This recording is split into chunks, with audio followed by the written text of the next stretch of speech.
Bonjour très chers amis, bonjour bien-aimés dans le Seigneur. Quel autre privilège, n'est-ce pas, de nous retrouver encore ce matin dans le cadre, n'est-ce pas, de la méditation quotidienne de la parole de Dieu. Et donc, commençons par donner la place à celui qui est l'auteur de ce jour, à savoir Dieu. Seigneur, nous te bénissons, nous te rendons grâce et gloire. Merci pour le don de la vie. Merci pour le privilège de bénéficier de ce jour. Nous te le consacrons. Nous te le soumettons. Et nous prions, Seigneur notre Dieu, qu'au travers de ton action, de ta vie, Seigneur notre Dieu, que nous retrouvions la santé. Nous te supplions, notre Dieu, au nom de Jésus-Christ. Amen, amen, amen. Alors, ce matin, nous allons méditer naturellement le verset 11 du chapitre 1er d'Actes des Apôtres. Celui-ci dit ceci: Hommes Galiléens, pourquoi vous arrêtez-vous à regarder au ciel? Ce Jésus qui a été enlevé du milieu de vous viendra de la même manière que vous l'avez vu allant au ciel. Amen. Alors hier, on a vu que alors qu'ils étaient, ils avaient des yeux rivés sur, n'est-ce pas, le départ du Seigneur Jésus-Christ, deux hommes vêtus de blanc leur sont apparus et ceux-ci prirent la peine de leur dire un certain nombre de choses. Et hier, nous avons, n'est-ce pas, posé une question, à savoir, est-ce que la descente de ces anges était liée au fait que la contemplation devenait déjà inutile. Eh bien, ce verset nous montre clairement que, effectivement, cette activité, cette contemplation du Seigneur, n'est-ce pas, devenait de plus en plus inutile. Voilà, raison pour laquelle Dieu, de par son amour pour chaque disciple, devint un maître. Et d'où le thème de cette méditation de ce matin: non à la nostalgie et oui à l'avenir. Non à la nostalgie et oui à la parousie. Alors, la question que les deux hommes vêtus de blanc vont poser aux apôtres montre qu'effectivement, ces apôtres-là, n'est-ce pas, s'étaient déconnectés de ce qui, normalement, devait les concerner, devait les interpeller, devait être là, n'est-ce pas, la préoccupation du moment pour eux. Et donc, ces deux hommes viennent, ces deux anges descendent, parce qu'ils trouvent que la contemplation avait donné lieu à la distraction, à la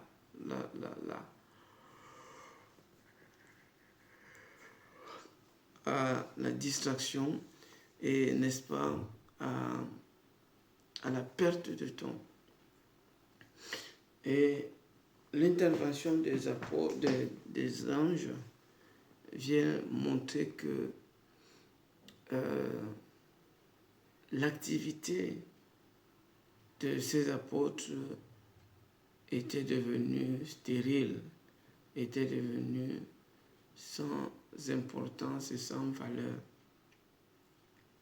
Et c'est ce que nous avons essayé de démontrer hier. Et ici, aujourd'hui, nous montrons que ces apôtres avaient été gagnés par la tristesse, avaient été gagnés par le fait que, effectivement, celui qu'ils aiment les a quittés, celui qu'ils aiment s'en est allé, celui qu'ils aiment ne leur profitera pas pour beaucoup, parce que désormais, il s'en est allé. Et l'attitude des anges et leur intervention visent à montrer qu'effectivement, ces apôtres étaient déjà en train de perdre du temps. Ils perdaient du temps, ils gaspillaient du temps.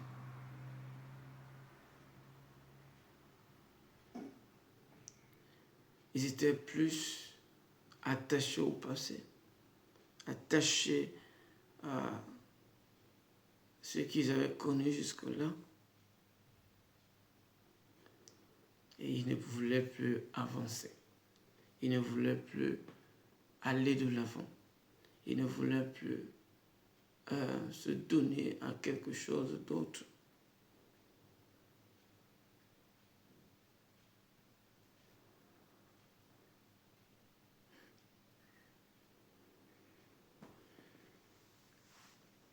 Et à travers l'intervention de ces anges, de ces deux hommes de blanc vêtus, Dieu va les inviter à arrêter de contempler le passé. Et c'est pour ça que le passage dit, pourquoi vous arrêtez-vous à regarder Jésus? Il dit, de la même manière que vous l'avez vu partir, c'est de cette manière-là que vous le verrez revenir. En d'autres termes, ce que vous faites là, pour le moment, n'a aucune valeur. N'a aucune valeur. Arrêtez d'être nostalgique. Arrêtez de demeurer dans le passé. Arrêtez de demeurer dans les regrets. L'avenir est radieux. L'avenir est ce que nous devons poursuivre. Il est beau l'avenir. Il est radieux l'avenir. Pourquoi s'attarder sur le passé alors qu'il y a un avenir tout luisant qui nous tend la main et qui nous invite à l'étreindre, à l'embrasser et à jouir du meilleur qu'il a à offrir.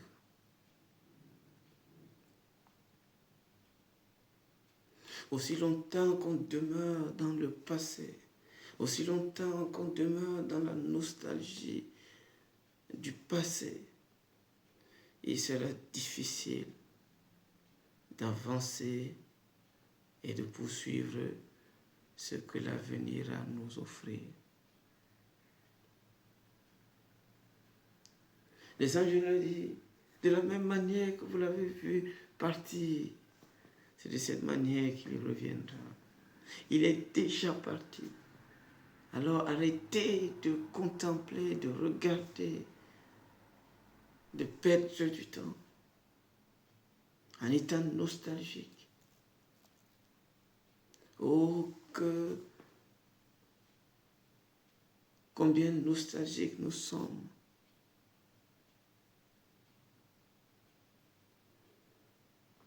Et nous sommes devenus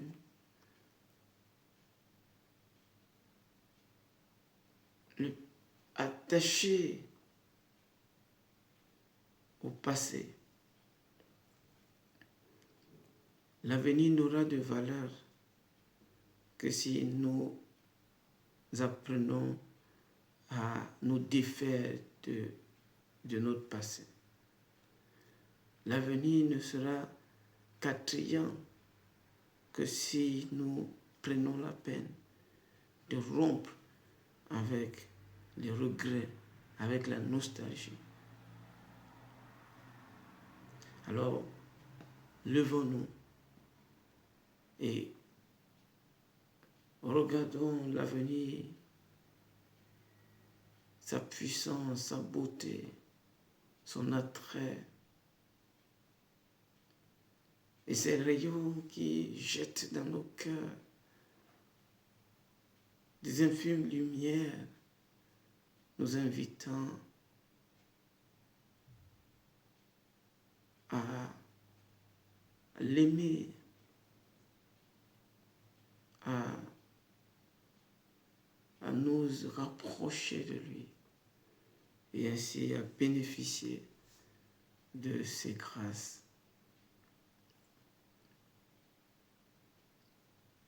Non à la nostalgie, non au regret, non au passé, à l'esclavage du passé. Oui à la parousie, oui à l'avenir, oui au futur radieux qui nous a tendu ses mains.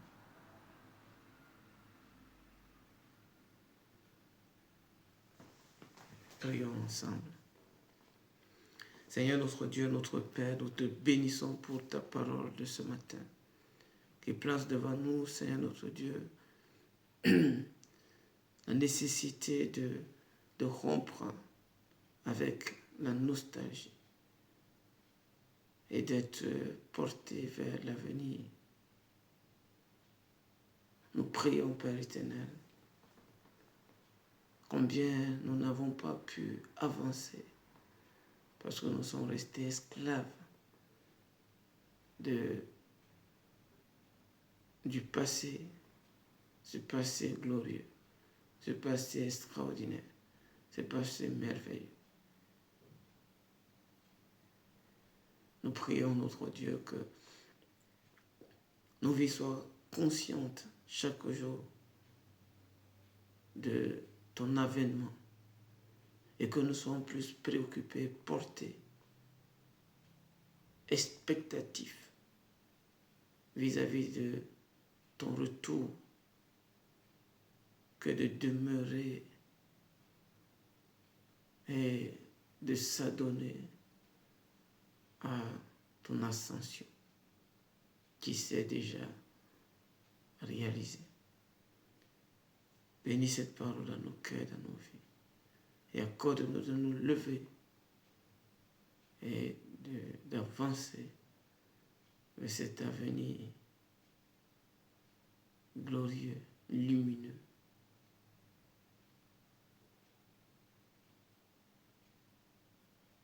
Nous te supplions, Seigneur, au nom de Jésus-Christ. Amen. Dieu vous bénisse. Je vous souhaite une agréable journée dans sa grâce. Paix, grâce et bonheur soit notre partage tout au long de ce jour. Par sa grâce, retrouvons-nous demain pour un autre épisode de méditation quotidienne. Soyez bénis. Shalom.